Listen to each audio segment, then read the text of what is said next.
This meeting is being recorded. Okay, I guess it's my turn to introduce the speaker. I had heard Billy C. speak before at State Line Retreat, but the first time I met him, I didn't realize it was the famous Billy C. that I'd heard at State Line Retreat.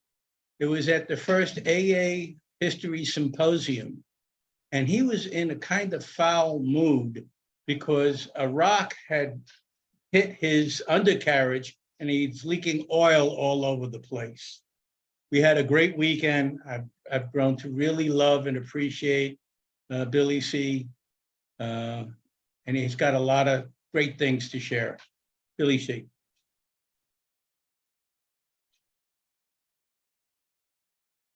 Hey everybody, I'm Bill. I'm an alcoholic. That was a rough weekend.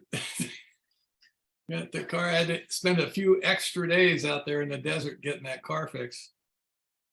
I'd almost forgotten about that. Now I'm pissed off. I wasn't very emotionally stable at the time. What a great document this is. You know, I've read this many times over the years, but it's been a while, and I'm going to do this. So I found it and printed it out and read it a couple of times. I just sat here and listened to it again. And it's just one of the beauties of Alcoholics Anonymous is something that Bill Wilson gave to us, which is many things. When he wrote this in 1958, he was right in the middle of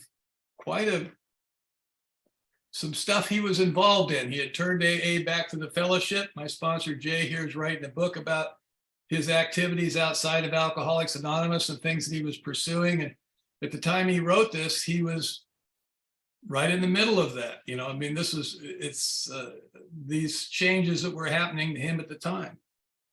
A couple of things that really stand out to me that I love to talk about, and I never tied it to this thing, but he says, those adolescent urges that so many of us have for top approval, perfect security, perfect romance, urges quite appropriate to age 17, proved to be a possible way of life when we were age 47, 57, 67, or 77. I think that what we suffer from when we get sober here is emotional immaturity. When I got here at 37 years old, I probably had, and I don't think this is too much of an exaggeration, the emotional development of a very troubled 16-year-old, one with a bit of a problem with authority. And I look grown up. I'm big, I look like I'm grown up, but I'm not. And what you hear a lot of people talk about in AA is that they talk about alcoholic thinking. And the reason I'm like this is because I'm an alcoholic. I don't believe any of that. You know, I mean, alcoholism is what it is. I have alcoholism. When I start drinking, I can't stop. I drank right through my adolescence when all the lessons were being handed out. I wasn't there. I wasn't present. Even if I was in the room, I wasn't there. And now that I'm in Alcoholics Anonymous, I'm going to grow up now, and the chances of me doing that and looking good are really slim. You know, I don't have alcoholic thinking. I have immaturity. I'm angry. Everything's happening to me. Everything's personal. If you look at me across the room and you're looking at me funny, I'll think about that and work on that for weeks. That guy doesn't like me. Maybe all you've got is a gas pain, but I've given motivation to that look. I have a whole story behind it. I'll start bad mouthing you to other people to tear you down, to build me up, stuff like that. High school. And I'm emotionally immature. The other thing he says here that I think there's a couple of interesting, my failure to grow up emotionally. He says, why can't the 12 steps work to release depression? My basic flaw has always been dependence. an absolute demand. I love what he says when he calls it false dependency. He doesn't just say dependency. He says it's false. It's not even a real one. It's like, I think that's really interesting. We would like to think that we're specifically or especially neurotic. Dr. Tebow called alcoholics king baby. They don't react like adults, right? I mean, these are people that are working with trying to help us. It's like, and that's certainly, my sobriety date is March the 27th, 1985. If I make it to March, I'll be 38 years sober. I've been rounding up to 38 for months now, and I'm pretty sure I'm going to make it. Now, I don't know about you, but I am very impressed by that number. That's a hell of a long time, right? You ever heard somebody say in Alcoholics Anonymous, the longer I'm sober, the less I know? My immediate thought is, aren't you paying attention? I mean, you can sit around the rooms, not do a damn thing and pick some shit up, man. It's like, we should know some stuff, right? We should know stuff. You should have learned. Wilson writing this paper, one of the interesting things about it, he's not talking about you. He's talking about himself. You ever read 6 and 7 and 12 and 12? That's an indictment of humanity, man. That's like, when we get to 6 and 7, I always go to the 12 and 12 and read it with a guy, and we look at each other and go, oh no, is it really that bad? And I think, yes, it's really that bad. So he's talking about himself. He's talking about his experience. There's a lot of wisdom in Alcoholics Anonymous. And what wisdom is experience combined with enough intellect to be able to express the experience. And I think Bill Wilson is one of the masters of that. It's a wonderful ability to describe the human experience through his own lenses, through himself, by looking at himself. And then extrapolating that, and we identify with that because there is a similarity between all of us and humanity in general, not just alcoholics. We run into emotionally immature people all the time, don't we? It's like the first time you heard, do you remember the first time you heard when you were talking about raging at somebody on the road? You're driving along, get pissed off, you flip somebody off, you chase them past an exit, and then you confess it in an AA meeting. And then somebody eventually will come up and say, they can't cut you off if you let them in. I remember I heard that and I go, well, that's an interesting way to look at it. It's like, maybe the problem is I'm not letting them in. Did you ever look at that? That was new information to me.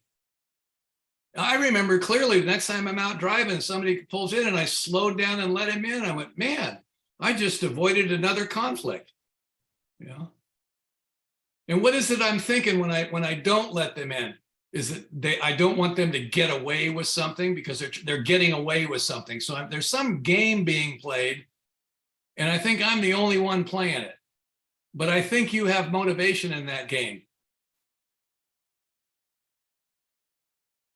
The only time I think I'm worthwhile is when you tell me I'm worthwhile. I require input from you in order to be okay. If you like me and respect me, then maybe I'm okay. If you don't, then I'm not okay. That's emotional immaturity. That's a false dependency, that somehow I need validation from you in order for me to be okay.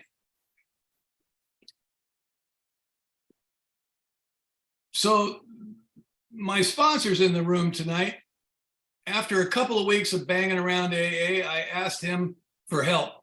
I've had the same sponsor for 37 years. I should have fired him several times, but he needs me now. And, so it's kind of a form of service to Alcoholics Anonymous.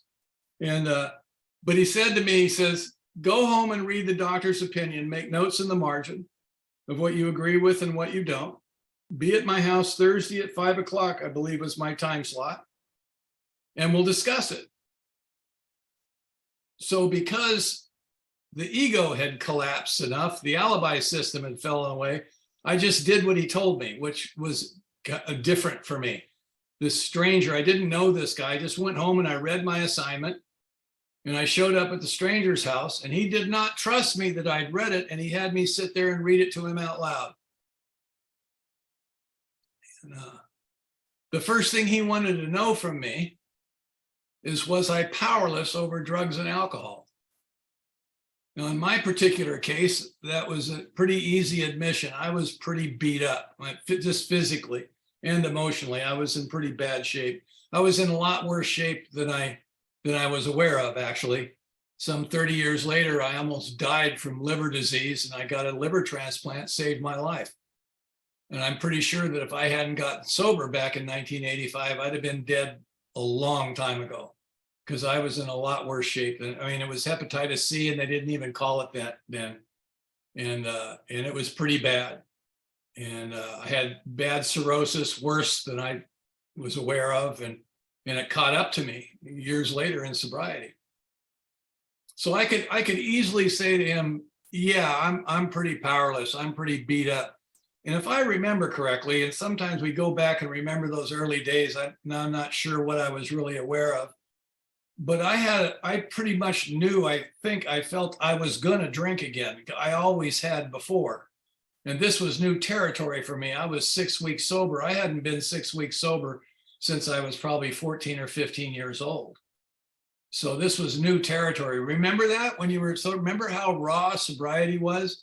Everybody's talking about you. They're all looking at you funny. I'm the guy that walks in the room. If you're looking at me, it's what the hell are you looking at? And if you don't look at me, I'm heartbroken. And there's like no middle ground. I mean, the switch is either on or off. One time Jay said to me, oh, did I hurt your feeling? Because there's like only one. There's not like levels of emotional development. You know, I'm not that complex, you know, but I think I am, right? So powerlessness. Now, Bill Wilson says, why can't the 12 steps cure depression? I don't suffer from depression. Like Scott Rudman says, I much prefer your death over mine. I'm a homicide guy. I'm not a suicide guy. So I don't suffer from depression. I was never abused as a child. I wasn't raped or beaten or anything like that. I don't have any excuse for my neurotic condition. I'm just an alcoholic and I'm really immature. And I think the 12 steps can address a lot of things. If nothing else, it'll give clarity to what's still around and we can go seek out some help somewhere else, because now we can actually see what the problem might be. But I think the 12 steps are they're profound and they're experiential, aren't they? It's not about knowing the page numbers. It's about actually doing it and not running away, you know?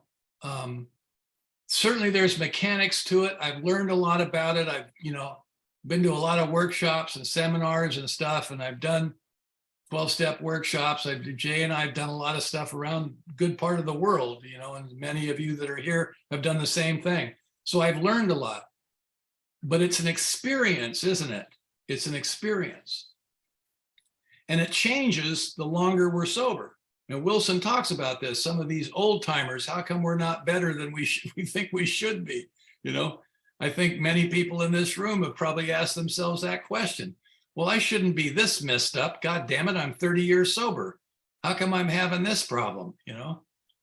I love the bedevilments on page 52. I think that's a page number I know. It's good to ask yourself the question, am I having trouble with personal relationships? Now, in the 37 years I've been sober, I've had some serious problems with personal relationships. You people just don't behave correctly. And the way I live my life is I make you responsible for how I feel. The reason I'm angry is because of the way you behave. If you didn't behave that way, I wouldn't be forced to scream in your face to get you to change. I talk to you incessantly about how if you were a little bit different, the two of us would be a hell of a lot happier. And you insist upon living your own life, and it pisses me off at my core, right? I think I have power. You're responsible for my behavior and you're responsible for how I feel. The odds of that working out are really slim, right?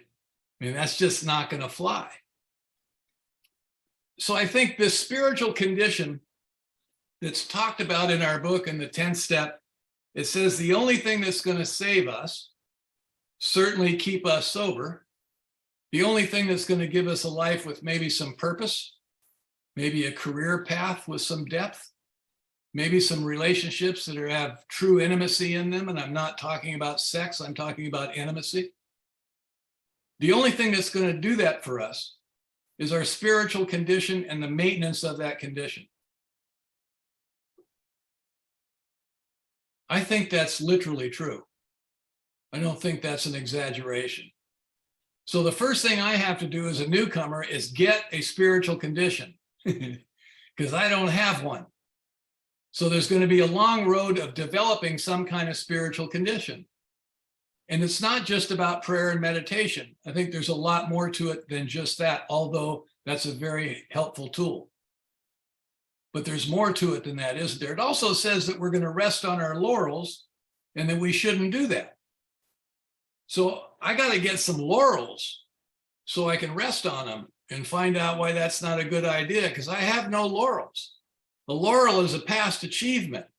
So I got some work to do. I got to get a spiritual condition and develop some laurels so that I can then have trouble with that and work through it and not run away and get to the other side of it and find out that it's a hell of a lot deeper than I thought it was. It's a hell of a lot deeper than just getting on my knees and asking for help. It's a hell of a lot deeper than having some kind of ritual that I go through every day. It's more than that, isn't it? It's a lot more than that. The other thing he describes in there is he describes a newcomer working with a new guy, a guy with 6 months and he's got a sponsee, right? Now he makes the outrageous statement that when the sponsee rejects the sponsor, he's not upset by that. That simply isn't true. It's like, because my motivation is I'm keeping score, man. The first time I started sponsoring people, I figure if I'm going to be here, I want to be running the thing. I'm looking for devotees, man. But the first 10 years I was sober, I was actively trying to make a name for myself in an anonymous organization. You know,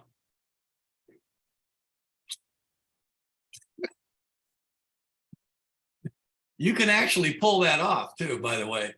You know, but it's pretty lonely up there in the rarefied air, in the hierarchy that you're trying to get into. Because you know what happens when you get into the hierarchy? Because I'm in the hierarchy. You know what happens? Is the people that are there that you think are in the hierarchy, they're grinning at you because they know you think there's a hierarchy and that they're it. And they know there's no hierarchy.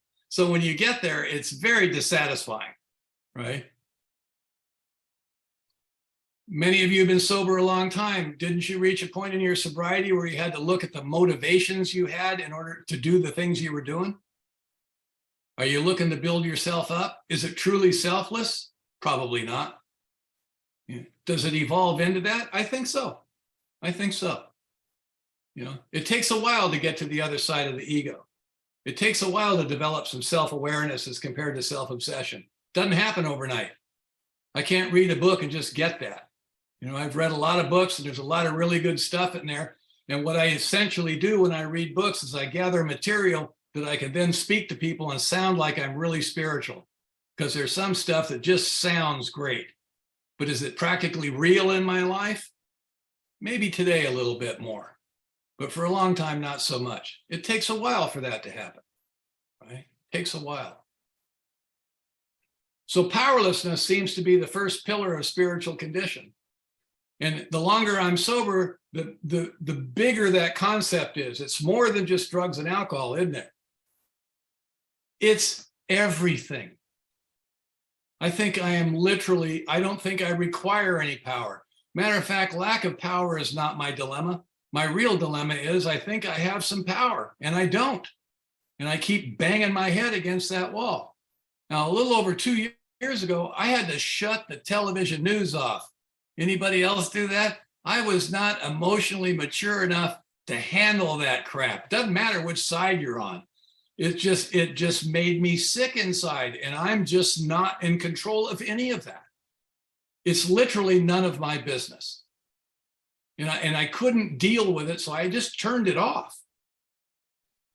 I had a few slips, you know, but I'm a lot happier now, you know. People say, did you hear about that? No, I didn't hear about it. And don't tell me. I don't want to know. You know,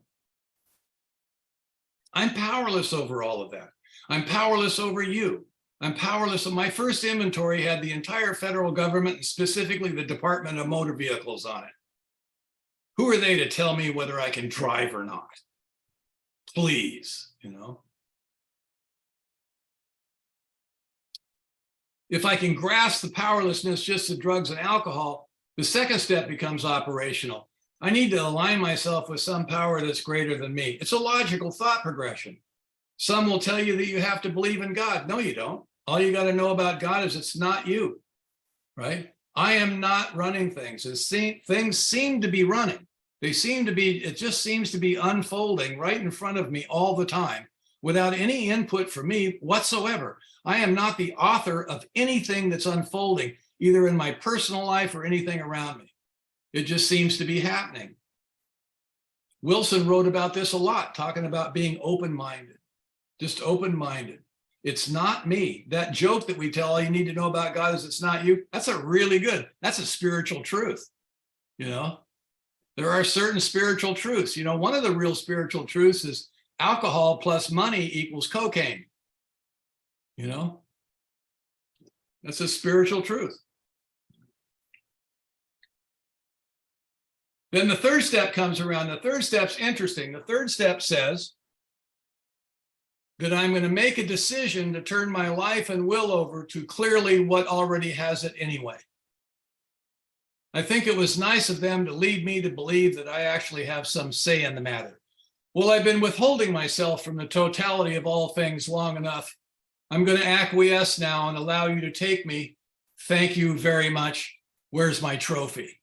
Right? I mean, I just, and we talk in long-winded discussions about the difference between my will and God's will. My little ego that presented itself at 2.5 years old loves the idea of us having a battle of wills with the power that drives the entire universe. How is that even possible? You know? And what is God's will? It seems to me God's will is what's happening right now. And I have trouble with what's happening right now, so I'm looking for an alternative, right? And I have the arrogance to think that I have a separate will from nature, from God, from the universe. I just don't think that's how it operates. I don't think that's what's going on. And on the spiritual path, we're kind of forced to look at that, aren't we? What is that? And that thinks that I'm separate from everything around me. And then comes the inventory. The inventory is the life and will that's talked about in the third step. We make a list of the resentments, the fears, and broken sexual relationships, the end result of living a life with seeming power. And I share it with this stranger who's having me read the book out loud to him in his living room. This person I don't even know. I don't know how long it took me to figure out his last name. But for some reason, we do this stuff. Some people do, some don't. But some of us actually do it because we're just out of alternatives. It's like the guy when you working with a guy and you say, are you ready to do the third step? And the guy says, no. And you say, well, why not? He says, well, I have a problem with God. And I just tell him, well, so do I. Let's pray. Right? He says, well, I don't even believe in God. And I tell him, nobody really does. We're all just whistling in the dark, hoping for the best. Let's pray. Because I've run out of alternatives. And I'm not going to have philosophical discussions with you about the nature of God and the universe. Now, if you stick around for a while, we'll do that. We'll sit out in my backyard, we'll smoke cigars in the ashram and talk about God. That's a great topic. But at this point, no, I'm not going to argue. And Jay actually said to me, this is some of the stuff they tell you, right? He said, well, I don't believe in God. There's no such thing as God. And Jay says, well, I don't believe in the God you don't believe in either.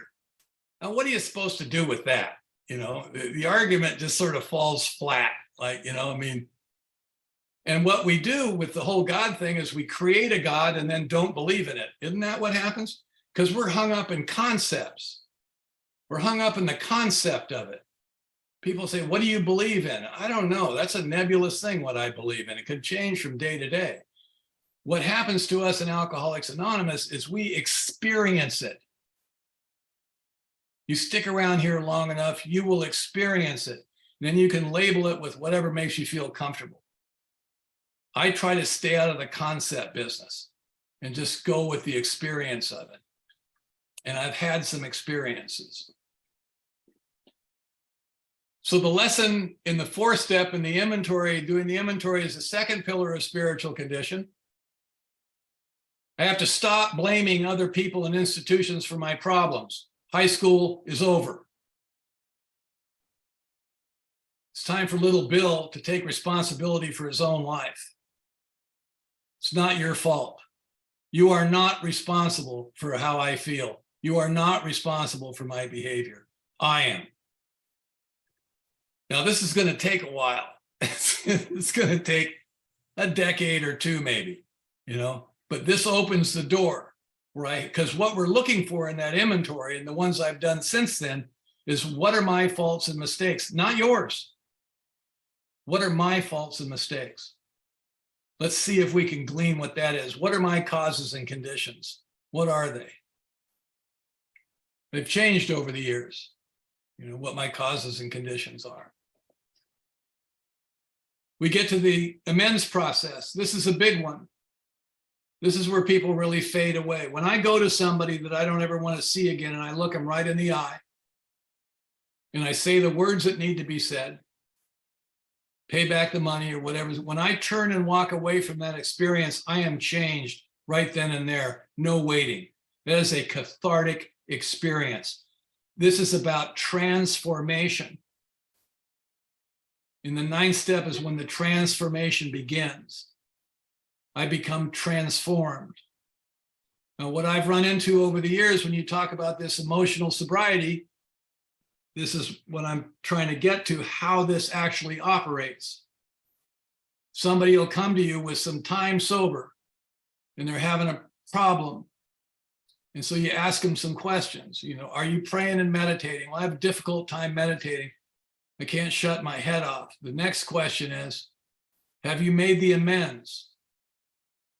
And sometimes you'll get an answer like, well, I'm making living amends. And what that really means is, no, I have not made the amends, right? Or they hesitate a little bit. They're not sponsoring anybody because they haven't really done it. So how can you guide somebody so you just don't do it? I'm of service in other ways, really. It's like, okay. I hear you, but you listen. I'm listening. I want to help. I want to help. And the help I have to offer is not going to be very pleasant because it's not new. Sometimes people come to you and they think that you have some special, unique way, a different way of looking at things, or maybe a book you can hand them. Yes, there's books and there's stuff. It's some really wonderful stuff out there, but it's not going to help you if you haven't made the amends. 1 through 9 is about 10% of the program. It's not the work. It's the bare minimum. It's Sober 101. It's the first semester. And the big lesson in the ninth step is the third pillar of spiritual condition, which nothing was ever personal. But it sure seems personal, doesn't it? Because when I'm coming from that self-centered perspective, everything's happening to me. But what you realize in the action of making the amends, that people were just doing what they do, and I happen to be in the blast radius of their behavior. They're just doing, and sometimes you're in the blast radius of my behavior. I'm not focused on you. You're just the next victim in line. This is just the way I behave. It's not about you. I made amends to my father, and I was able to heal that relationship, and I realized he wasn't doing anything to me. He was just being who he was. And my overreaction to what he was just ridiculous. It's like, but it took some time to be able to see that. And 10 years after I made amends to him, he made amends to me. Don't leave before the miracle. When I wasn't looking for it, when I didn't need it, when the relationship had been healed, he was able to say what he needed to say. Isn't that remarkable? That's one of those experiences. That's spiritual in nature. When Bill Wilson talks about how you can help someone else into emotional sobriety, that's happened to me. I helped my dad. And I was unconscious of that's what was going on until after the fact. you know, but the way we are can affect others.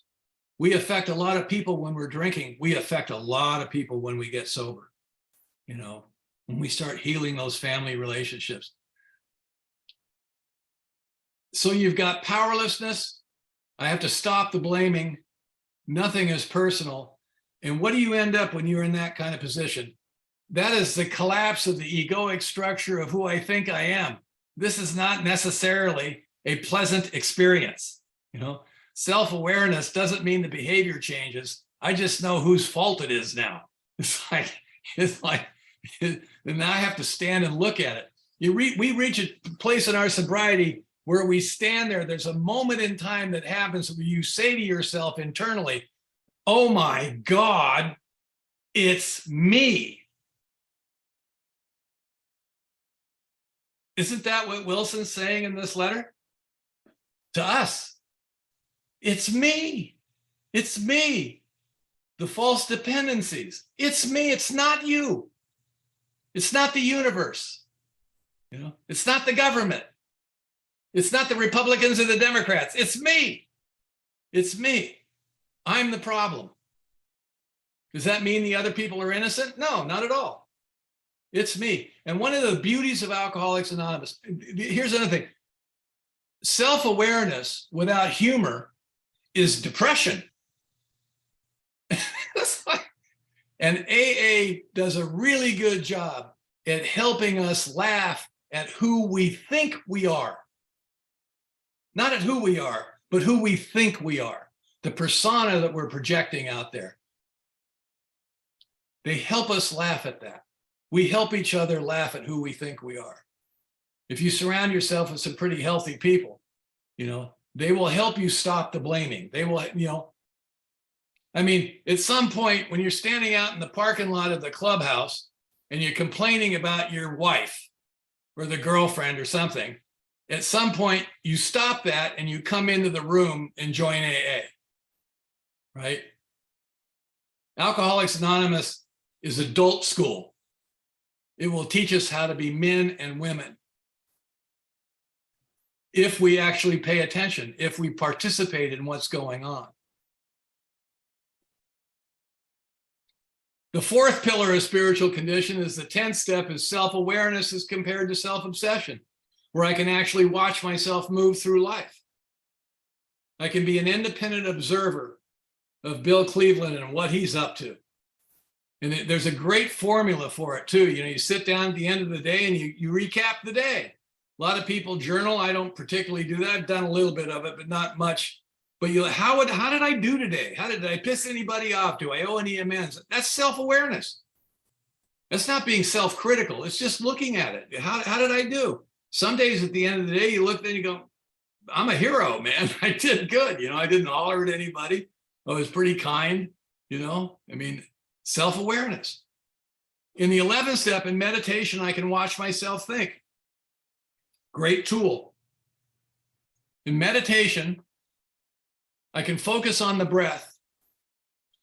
In and out, in and out, in and out. And the little ego doesn't like being in the present moment because there's nothing for it to do.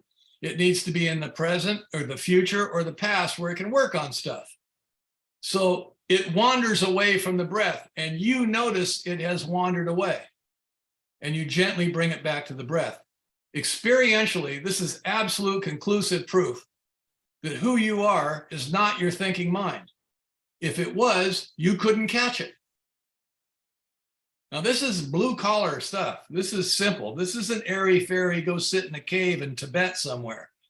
This is just being right where you are, right in the present moment. And when you first attempt this, it's difficult.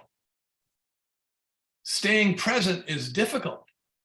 Like when I'm talking to somebody, am I actually listening to them? Or am I waiting for them to stop so I can start again? Jay told me something early on when I was sponsoring guys. He says, Bill, when their eyes roll back in their head, you've gone on too long. You know, this was very good advice, although quite hurtful. It's like, you know, and evidently there is something inside of me other than my egoic or thinking mind. There's another consciousness that's able to watch that one operate. I find that utterly fascinating. And at 20 years sober, I started getting sick with the liver disease, and I was on interferon and stuff. And I started meditating with real intent, meaning I need help, not to heal my body, just to be at peace. You know, this is not the way it's supposed to end up. When he writes in the letter, people that have been sober a long time, why isn't it getting better? Boy, there's been some moments like that, you know. Here I am, the AA guru, and I'm suffering emotionally. I'm suffering emotionally. Now, it's easy to blame the disease, you know, but the last thing I want to do is holler at the doctors and nurses, right? And that's what Bill Cleveland does. I get angry. When I get afraid, I get angry. I cover up my fear with anger, and I start lashing out, and I behave badly, and I'm a petulant little baby at 60 years old, right?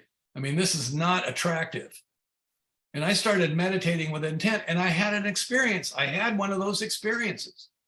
And what are those experiences? Aren't they aha moments? Those moments when you sit there, oh, okay, I get it. It's like that. I've never seen lights change or the hand of God come out of the sky, but there's been those moments where I know I'm in the right place at the right time. And I know innately inside, all is well, no matter what I think. Now I'm 75 years old. My wife has a bit of a heart condition, which just scares me to death. And what is it? When I look at that fear, what is that fear? You know what that fear is? What's going to happen to me if she's not here? Am I really that self-centered? Yes, I think that's the human condition. I don't chastise myself. I love my wife passionately. We have a wonderful relationship, and I would hate to lose her. It would break my heart. But I would survive, right? So what I'm really afraid of is, what about me? What about my own mortality, right? The ego is what is afraid of all that. The ego cannot imagine itself not existing. So it creates fantasy lands where it's going to go on forever, right? So the ego is what has the fear. If I'm right here, right now, there is nothing wrong. She's upstairs right now. She's fine. I'm here with you. There's nothing wrong. All is well. It's perfect. It couldn't possibly be any different than it is right here, right now. That present moment has a texture and a feel to it.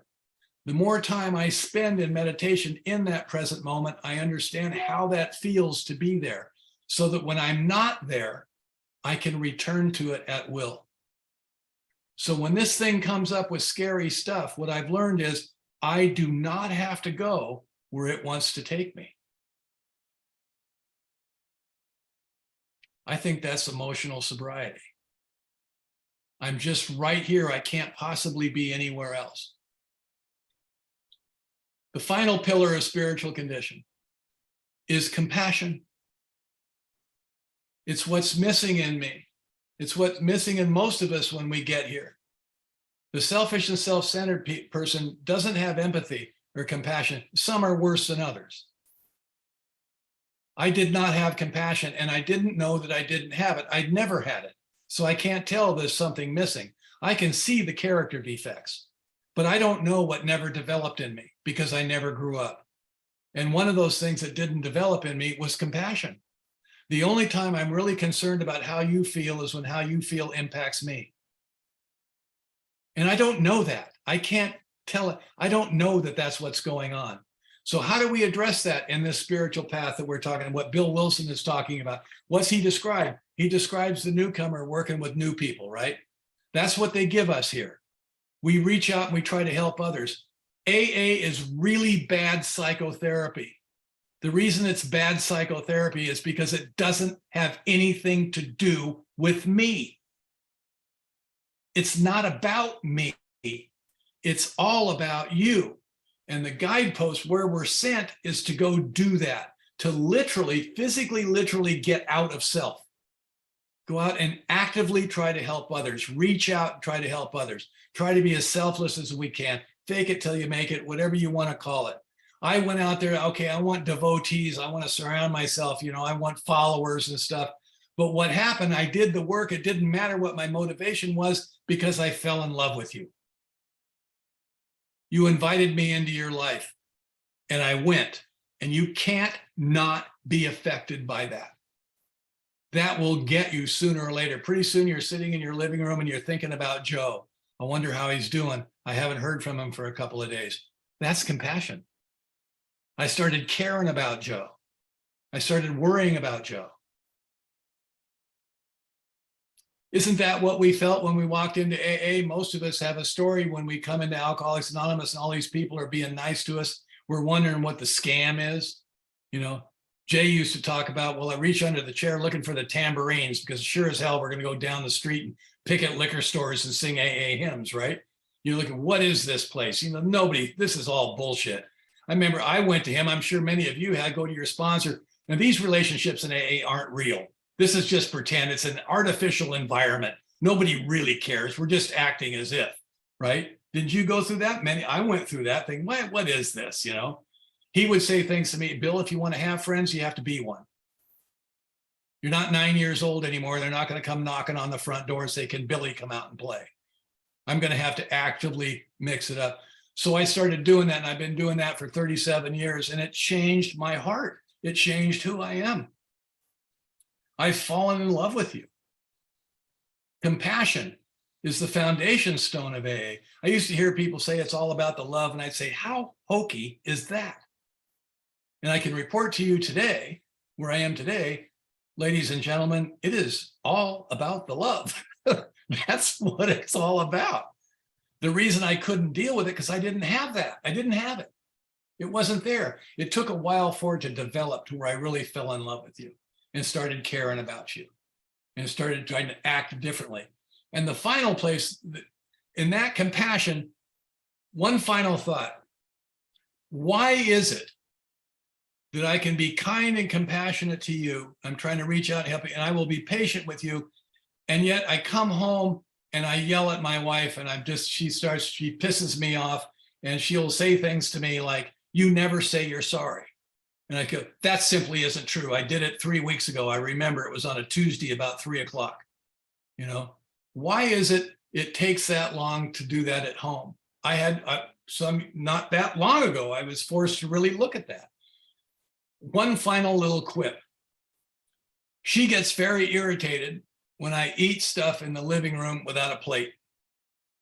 And she can't not say something about that.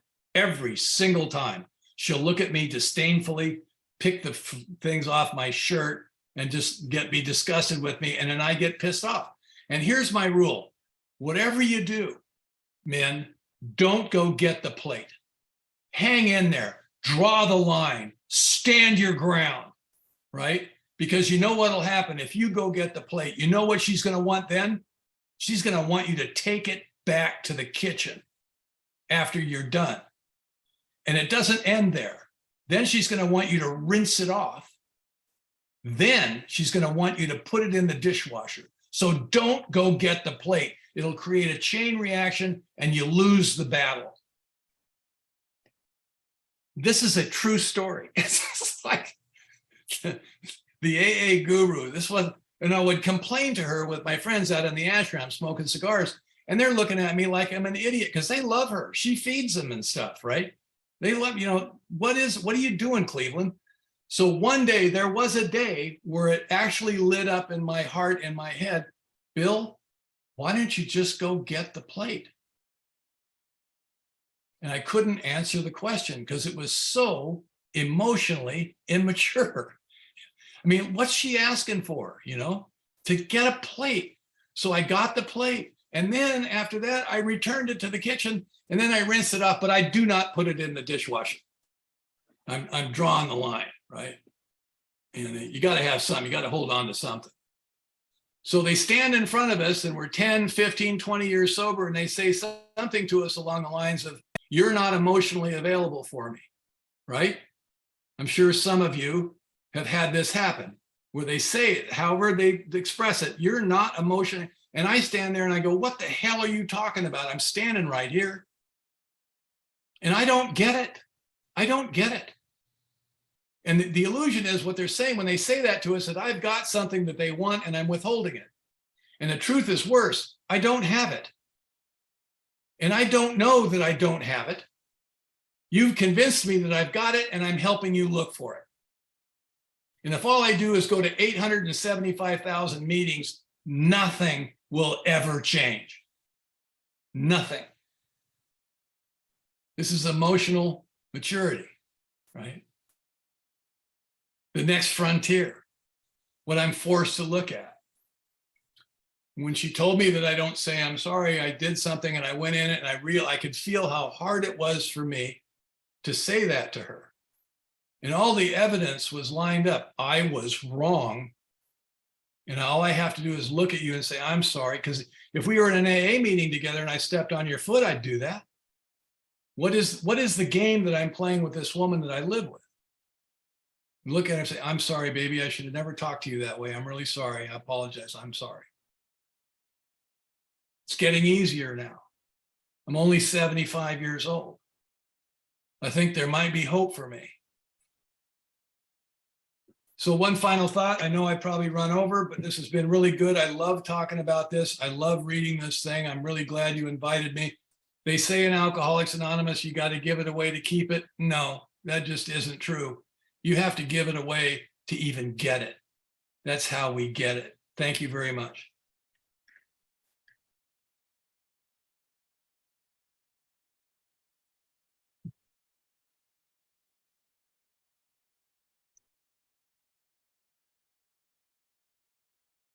Billy, that was absolutely wonderful. This is the portion of our meeting where you get to ask or speak to other people in the Hollywood Squares. Or if you want, Sam could interview you. He's very good at that. Or we can go to a show of hands. What would you like, Bill? Well, if somebody has any questions or comments, I'd love to do that.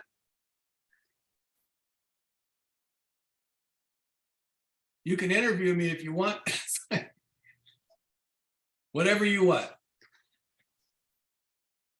Sam, you want to take it away? Or should I call on Joanna? Let's go ahead and call on Joanna. I'm Joanna. I'm an alcoholic. Thank you, Bill, for your great share. I really enjoyed hearing you.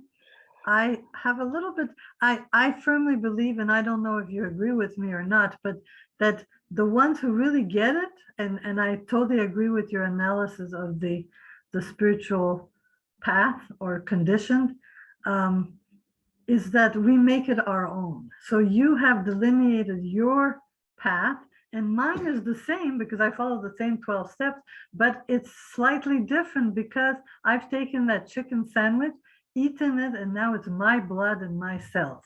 That's the only difference. But so I have a little few different, slightly different words, but it's all the same. And I really appreciated your share. I really liked what you had to say. And I too think that this is a very spiritual program, not a material program. And I actually like to say, though it's irrelevant in one sense, that I don't believe in God. I don't need a God to, but I pray every day and I meditate every day. The thing is, I don't have to have a God to do it too. But that doesn't matter because it's just words.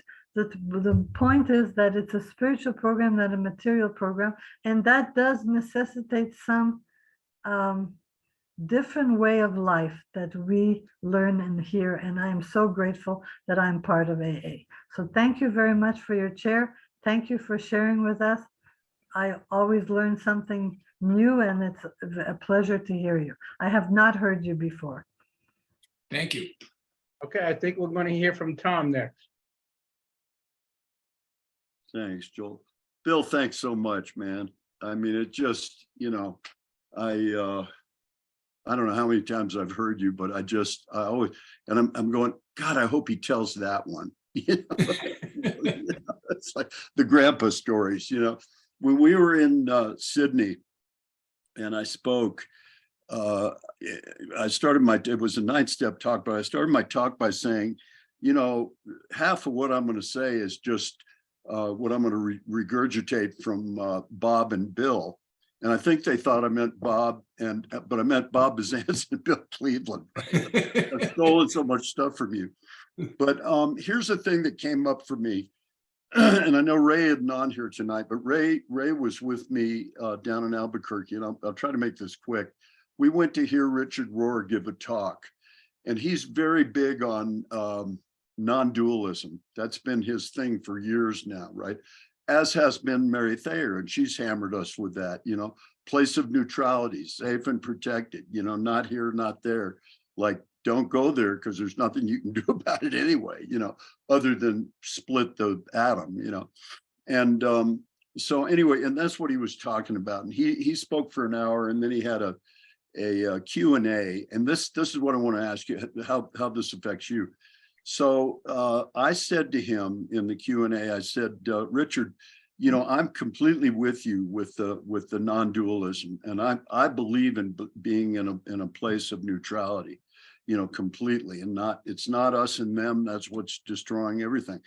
And I said, but how do you reconcile that with a sense of social justice? And he didn't say anything for a minute, and he goes, well, that's the question, isn't it? Like that. And I'm just asking you that, just to throw that out to you. I was with Ram Dass one time, and he was asked that question from a guy in the audience who said, if everything is absolutely as it should be, all is well, all of that, why should I go out? What about social change? Why should I, And Ram Dass's answer to the guy was just great, like the great teachers are. He goes, if it's your nature to go out and do that, try not doing that and see how successful you are with it, He says, but I might suggest to you the next time you're out in the street, why don't you try loving the people on the other side of the street as much as you love the people that are on your side? He had a picture of his guru on the stage with him one time, and then he had a picture of the president of the United States. And they asked him, why do you have the president? He says, because my guru told me I had to love everybody. Sometimes it's not easy, but I think that's the non-dual thing. If you see something, like if we're going to err on one side or the other, I think we should err on kindness. But other people don't feel that way. In my heart, do I think all of them should be dead? If that's what's really in my soul, now there's something to look at. That's what human nature has been for centuries and centuries. And I don't want to be part of that. One of the things that we experienced during the pandemic was not just the fact that our meetings went away, is that there was a whole lot of people that felt really differently than the way we felt. And these are people that we've been with in AA for a long time. And it changed my whole opinion of a lot of people that I've known for 30 years. And the end result of that is I looked at that and I go, I don't want that inside of me. I don't want to feel that way. That's on me. That's not on them. That's the whole thing about things outside myself need to be different in order for me to be okay. What are the odds of that happening? So I have to look at my own heart. What am I like? Like there's a couple of people that I've been very close to that I had that feeling about. And what came to me was, I know that man. I know his heart. He's a good man. I know that because I've been with him all these years and we've done that. That's all I need to know. And isn't it wonderful that Alcoholics Anonymous is a safe place? If there's anything that we should work on, is that keeping it that way. That all that outside stuff stays out there. In here, we're all together. We're all one. I think that's really critical. And you could see some of that fraying at the edges in the last few years.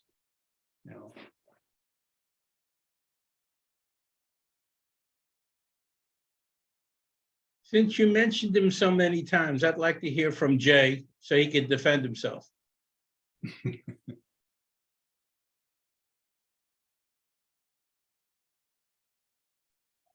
In Sedona, we don't have to defend ourselves. The lovely talk as always, Bill, and it's a privilege to to be here with this particular band of roguettes and rogues. And the idea that I can be an agent for change without an agenda is a lot of fun. And if we boil back to the St. Francis prayer, which, you know, I just got done rewriting it because I wanted to, you know, remove any religious attribution or sexual attribution from it that I could, because it is probably the most powerful statement of purpose that I know. And I don't know anybody that has applied this when they're having trouble at work, that they read that before they walk in the door to work. Or if they're having trouble at home, that they read it before they walk into the house. I like to read it before I walk out of the door so I know exactly what my purpose is. My purpose is only one thing: to smile, to approach people with an open countenance. All the rest will take care of itself. You know, if there's anybody here that wants to have a really different New Year experience in the emotional sobriety of their home, try reading that prayer responsorially to each other first thing in the morning, and see what happens beyond your conscious mind in the way that you treat each other, and make the experiment about seeing the difference between the days that you do and the days that you don't. You know, I did that with Adele for almost 28 years. And there was a reason that at the end of everything, that there was a generosity of spirit. You can't fake generosity of spirit. And you can't,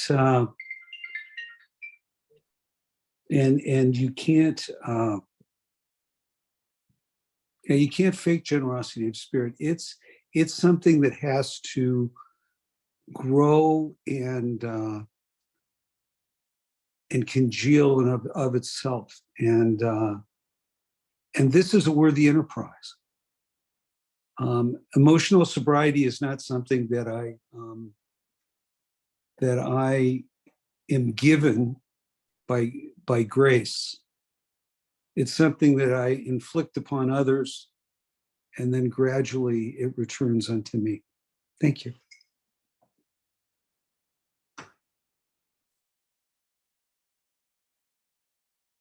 You know, there's only one program in AA. It's the 12 steps. We all know what it is. Even if we're not doing it, we know what it is. But each one of us has a different experience with it. Isn't that true? Each one of us, it's our own path. And it has the same principles, the same objective, the same pathway, but we each have our own experience. So the whole thing is experiential. And the wisdom that we have around here, that people express the experience that they're having, there's different voices, and there's a reason for that, because there's different people. And some people can hear my voice, some people can hear someone else. You know, we're all storytellers. We're a society of storytellers. My wife hates speaking in front of groups. She's wonderful one-on-one. She sponsors a lot of women, and she's just wonderful, you know, and that's a gift that we have. We have a gift to be able to do that, and we shouldn't squander it, in my humble opinion, in my non-dual opinion. You know, it's like, you know, if you're not sponsoring people, go do it.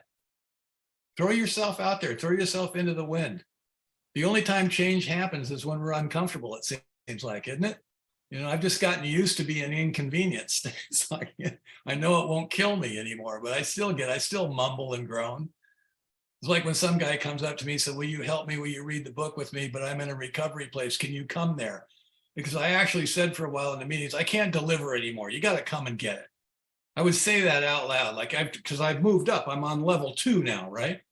So then this guy, of course, this guy walks across the room and he says, will you come to the place and read it? So, for the next 6 months, I'm driving over to the goddamn halfway house and reading the book with him in the backyard, and it made me laugh. The other thing about sponsoring people, whatever prejudice you have, whatever's in your whole, whatever prejudgment you have about certain kinds of people or this one thing, whatever it might be, if you stick around here, it'll walk across the room and ask you for help. Now you have a decision to make. If you want to hang on to the prejudice, send it away. A lot of people do, This guy walked across the room and he said to me, will you please sponsor me? I think I should tell you that I'm gay. And I said, well, wouldn't you rather have a gay sponsor? And he says, no, I've got the gay thing down pretty good, but alcoholism's kicking my ass. That's a true story.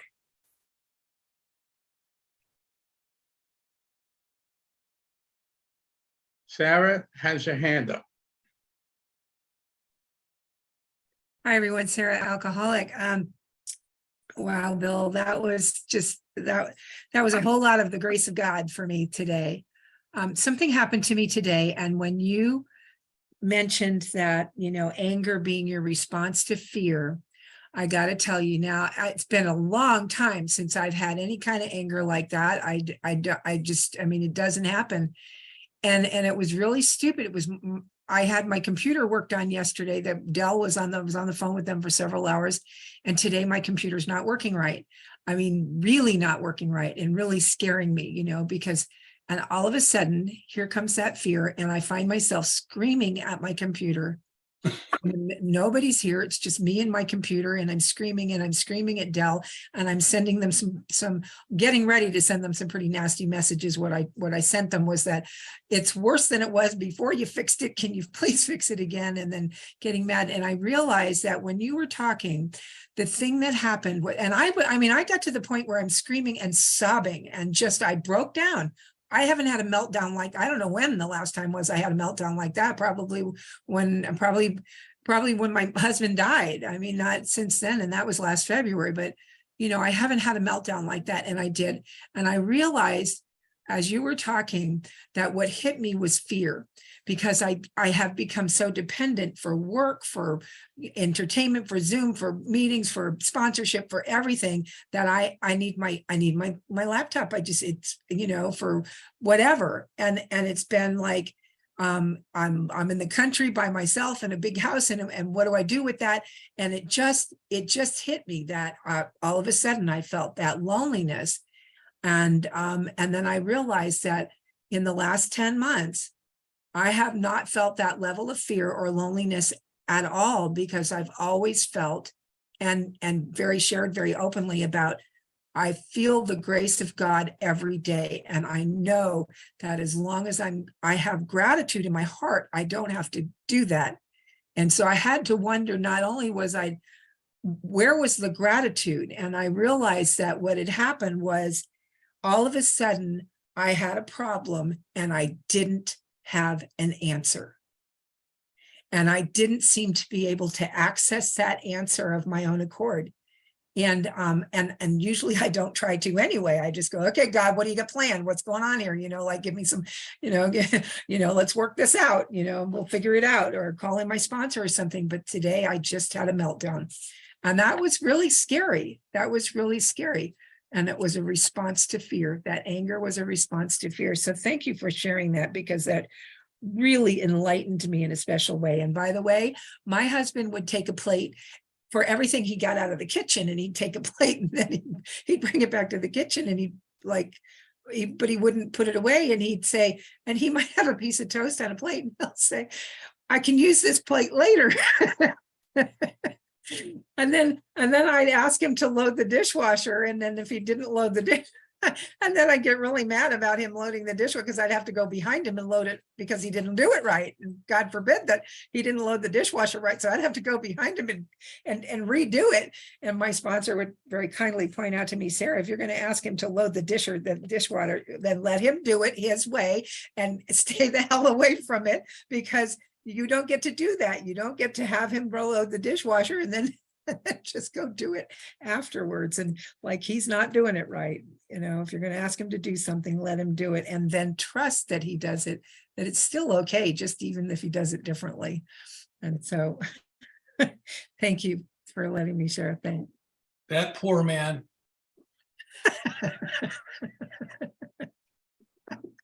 Marco, you're up next. Hi, I'm Marco. I'm an alcoholic. Hello, everybody. Bill, thank you so much. What a beautiful pitch and speech. And I love you. You're my sponsor. I've known Bill for 17 years of my 19 years of sobriety. And when he spoke and I found him, it took me about a couple, 2-3 months. My first sponsor had moved. I knew he was the guy. And he lives quite far. And every day I would go and see him no matter what. It's great to see Jay. Thank you, Jay, for you. I love you as well. I love that what you talk about the experience and, how it's an experiential program. And I never could understand that. And it was something that you taught me. First of all, let me just say personally that Bill is an amazing teacher. And I remember asking him my first 3 years of coming in and 3 years of my sobriety with him, I asked him, I go, how many guys do you sponsor? He goes, I don't know, about a couple thousand. And he's being sarcastic. He goes, but about 10 work with me, and it's interesting about that, and I think we pick what we pick, but I get it, I want to just give you a little story. I was, my dad in about 5 years into my sobriety was really ill. And he was in the hospital and he was on a gurney. He was having open heart surgery. And the doctor really said, he might not have, he might not come out of it. And I remember I got Bill on the phone and I called him up and I asked him, I said, I'm really scared and I don't want to go. I can't go in there. I don't know what to say. I don't want him to die. And, and Bill actually just spoke about that just tonight. It was this sort of this fear of me being alone and not having that. And I wasn't ready. I didn't have that experience. He goes, I want you to go in there. He's the one in the gurney. He's the one who's having the surgery. I want you to hold his hand and I want you to tell him that you love him. And I've never done that before to any, I was never close to my parents, both of them. And what had happened was I went in there, I sat with him, I held his hand, and I told him I love him. And he turned around, he was looking at me, and he said exactly that. He said, I love you too, and I'm so happy you're here. Now, so what had happened was nothing really happened at that moment, but it put me into another place in my sobriety. It brought me into another level of my spirituality and my growth. It's a conditioning factor that actually inputted into my system that I could actually now take care of him. It was easier the next time and the next time. And then when my mom passed away, that was easy. And that's, I think, what this emotional sobriety is and what Bill has talked about. And there's also the reading, which I love, is that we have to go through the experience. And that's what I've learned. And everything I do now is I just go through the experience no matter what. So it was a beautiful thing. Bill, I love you, as you know, and it's great to see you guys. Thanks.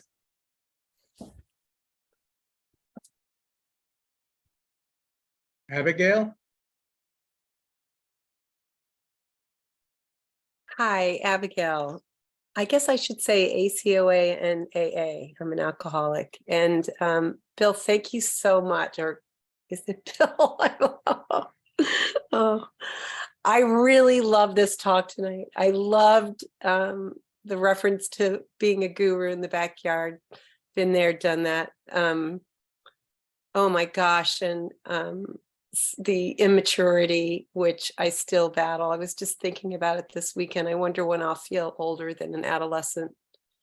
And I came into the program late. I really wanted to say hi tonight because this is my 4th year anniversary. And I love that it's falling on a Thursday night because this particular meeting has been very extremely helpful to me. This was probably one of the harder years I've had in a while. And I had the opportunity to sit down this week and go through my notes from this year and remember, oh yeah, oh yeah, oh yeah. So now I can add some other stuff to my list. I really took a lot in, and the proof's in the pudding, when you can sit and feel that you've had the experience and then watch. I had over the last couple of days, I've been sick.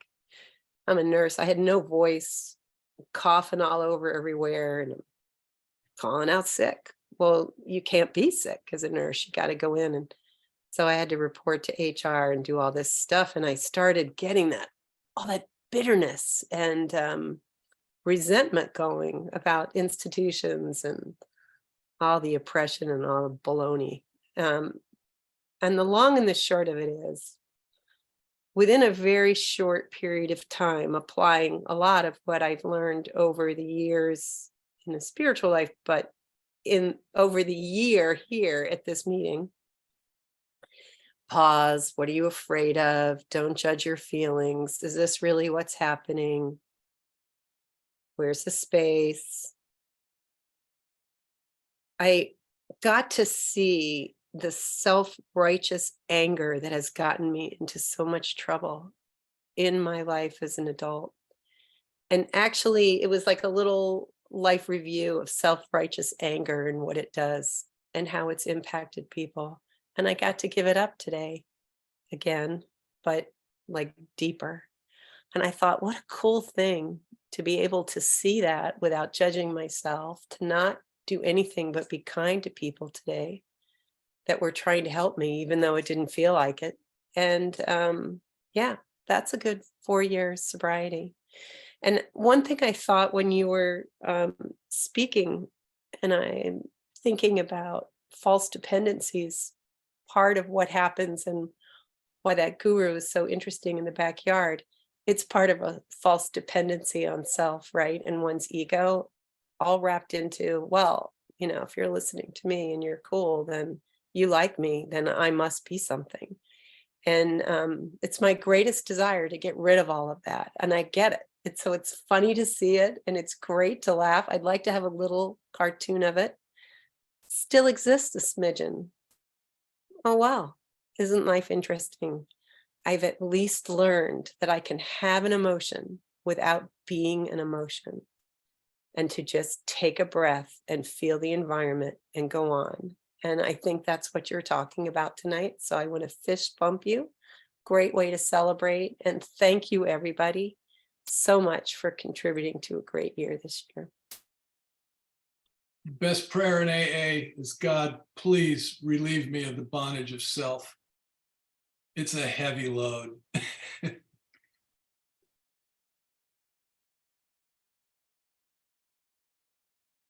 Belinda, you're up. Thanks. I'm going to tell myself because I can, just like, and I'm tired. I really connected with a couple of things. One, actually, before I was in AA, before I got sober, I was teaching. There was a teacher that was teaching first grade. She'd been a kindergarten teacher. And the parents were pretty domineering in the school. In fact, they'd gotten rid of several principals and teachers. And they really came down when the ones that children got in that class really didn't want, and they were ready. I mean, they went to the school board, they did all this stuff, but anyway, and this has to do with what I don't know anything about Richard Rohr or the duality thing, much more than a little bit of what I've heard, but it seems to kind of fit in. Who was like, it was driving me nuts. And so I would tell my kids, just look at the good in people. I mean, they would concentrate on that their kids were learning about the hierarchy.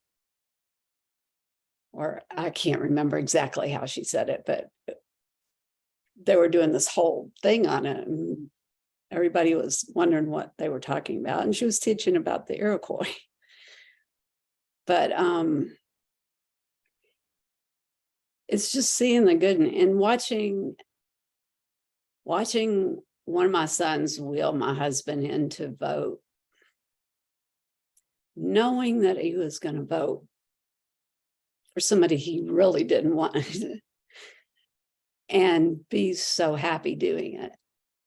That's really love, to do just stuff like that.